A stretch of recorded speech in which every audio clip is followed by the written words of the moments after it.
Okay, Ustaz. Alhamdulillah kita ni sudah uh, bercakap mengenai dengan uh, apa tu melakukan ibadah kurban di luar negeri Ustaz, dan dalam negeri itu juga. Seterusnya, apakah amalan yang bisa Ustaz, ya, yang sunat dilakukan untuk orang yang akan melaksanakan ibadah kurban Ustaz? Okey. Amalan sunat pertama sekali bagi yang akan melaksanakan ibadah kurban adalah sebagaimana hadis Rasulullah sallallahu alaihi wasallam, barang siapa yang memiliki binatang untuk dikorbankan dan apabila ia telah menyaksikan anak bulan Zulhijjah, artinya start sudah bulan Zulhijjah, dia tidak boleh menggunting rambut ataupun memotong kuku sampai tah ia berkorban. Tidak boleh artinya hukumnya sunat ia indah menggunting rambut, sunat ia indah memat kuku. Bukan haram, tapi kalau ia buat macam tu makruh lah artinya. Artinya kalau ustaz ada berniat sudah akan berkorban, kalau kan memat kuku, gunting rambut sebelum masuk anak bulan Zulhijjah, papat kuku, gunting rambut. Tapi kalau sudah masuk untuk mengambil pahala sunat, jangan dulu. Sampai tah korban. Dia 10 hari. Kalau 10 Zulhijjah ia berkorban. Kalau 13 Zulhijjah, 13 hari itu ia menunggu. Ini pun je kenapa hikmahnya mengambil, kita akan menyamakan apa yang dialami oleh orang-orang yang naik haji.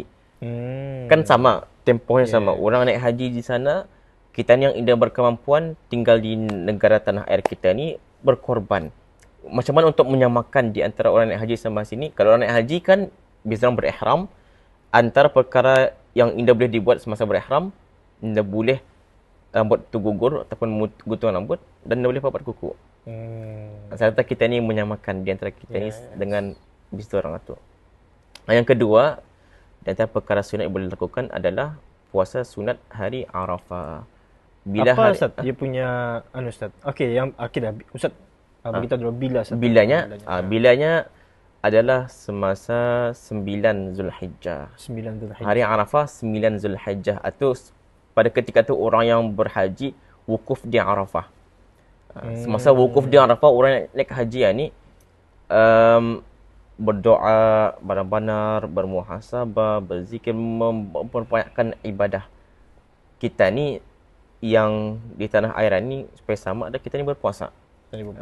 Di antara fadilatnya sabda Rasulullah sallallahu alaihi wasallam, barang siapa yang berpuasa sunat Arafah, maka diampuni dosanya setahun lalu dan setahun kemudian.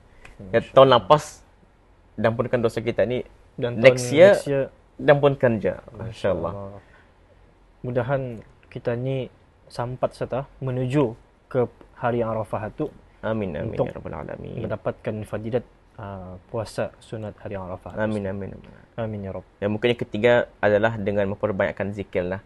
Memperbanyakkan zikir. Kan sabda Rasulullah sallallahu alaihi wasallam, 10 hari pertama bulan Zulhijjah itu adalah masa yang terbaik untuk melakukan amal ibadat. Tidak ada hari yang lebih baik melakukan amal ibadat melainkan 10 hari pertama itu. Jadinya kita ni walaupun tak mungkin indah berkesempatan untuk naik haji, tapi ambil peluang 10 hari ini melakukan amal ibadah. Banyak-banyak berzikir ke, baca Quran ke, memperbanyak amalan sunat ke, sebagainya.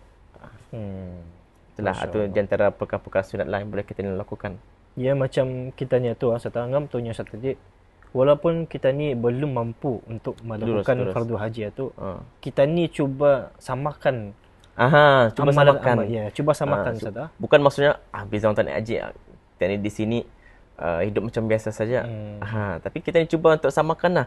Walaupun mungkin satu hari nanti ada peluang untuk naik haji, tapi daripada hari ni kita ni timbulkan rasa seolah-olah kita ni tu pun naik haji. Rasanya macam rasa insafnya macam mana, rasanya kan kalau naik haji ni rasa insafnya kuat, kan beribadah tu kuat. Dia mau kadang-kadang mau di masjid banyak, kan naik haji melakukan amal ibadah tu sabarnya macam mana. Atau kita cuba timbulkan dalam diri kita ni juga semasa 10 hari pertama Zulhijjah tu sampai kita ni berkorban. Masya-Allah Ustaz. mudahan dengan apa yang dikongsikan bersama ni Ustaz, mudahan ada manfaatnya Amin, amin. para bis kita semua, pendengar-pendengar. Dan ini lagi lama tadi kan masuk ke bulan Dzulhijjah. Semoga kita ni disampaikan ke bulan itu Ustaz, dan sama-sama jua kita ni menikmati ibadah kurban ini Ustaz, dan seterusnya mendapat kebaikan daripada kita ni berkorban beramai-ramai itu Ustaz. Ya bukan sahaja pahala ibadah kurban itu, ya hubungan silaturahim pun ada juga. Itu yang paling penting sebenarnya juga. Sebab masa kita ni berkorban tu kan sama orang lain. Yes. Apa ni orang ada firman Allah Taala surah Al-Maidah, wa ta'awanu 'alal birri wat taqwa wa la ta'awanu 'alal itsmi wal 'udwan. Kita tolong menolong, semangat kerjasama, semangat ukhuwah tu.